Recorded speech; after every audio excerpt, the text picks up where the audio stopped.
Alright, let's dive into something that's been making headlines lately: Israel's rejection of Trump's 15-point plan for Gaza. Now, before we get into the nitty-gritty, let me just say this: personally, I think this situation is a perfect example of how complex and deeply entrenched geopolitical conflicts can be.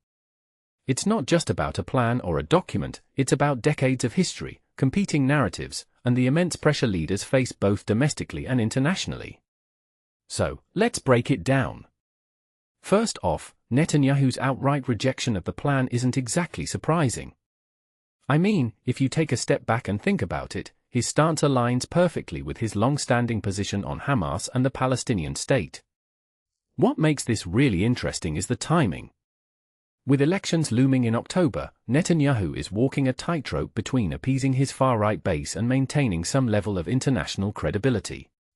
From my perspective, this rejection feels like a calculated move to shore up domestic support, especially after facing pressure from figures like Bezalel Smotrich, his far-right finance minister. It's politics at its most raw, and it raises a deeper question: how much of this is about Gaza, and how much is about Netanyahu's political survival? Now, let's talk about Trump's plan itself. On paper, it sounds like a breakthrough, a phased withdrawal of Israeli troops alongside Hamas disarming. But here's the thing: Hamas has said they'll disarm after Israel withdraws and stops hostilities. Netanyahu, on the other hand, insists on disarmament first. This chicken-and-egg scenario is classic in conflict resolution, and it highlights the fundamental mistrust between the two sides. What many people don't realize is that these conditions aren't just tactical, they're deeply symbolic. For Netanyahu, demanding disarmament first is about asserting dominance and control. For Hamas, insisting on withdrawal first is about dignity and sovereignty. It's a clash of narratives, and that's what makes this so intractable. Another detail I find fascinating is the role of the US in all this. Trump has been touting this plan as a major foreign policy achievement, but Netanyahu's rejection is a pretty big blow to that narrative. What this really suggests is that even with a superpower pushing for peace, local dynamics often override external pressure.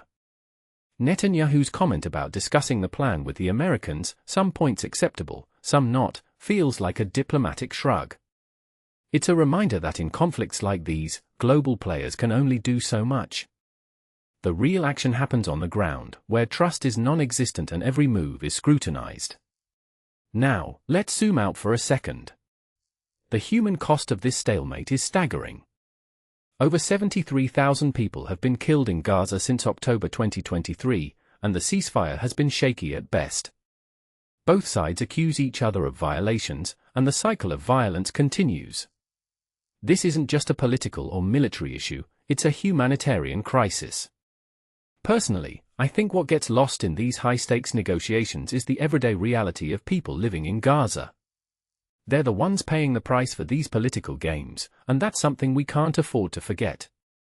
Finally, let's talk about the broader implications.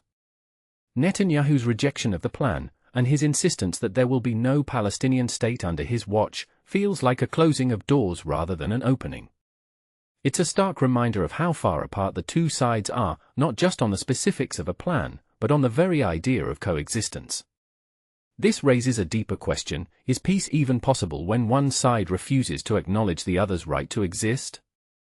It's a bleak thought, but it's one we have to grapple with. So, where does this leave us? Honestly, I'm not sure. What's clear is that this conflict isn't going away anytime soon. It's a tangle of history, ideology, and power, and No. 15-point plan is going to untie it overnight. But here's my takeaway: if we want to understand this situation, we need to look beyond the headlines. We need to ask ourselves what's really driving these decisions, who's paying the price, and what it means for the future of the region. Because at the end of the day, this isn't just about Israel and Gaza, it's about the kind of world we want to live in. And that's a question we all need to answer.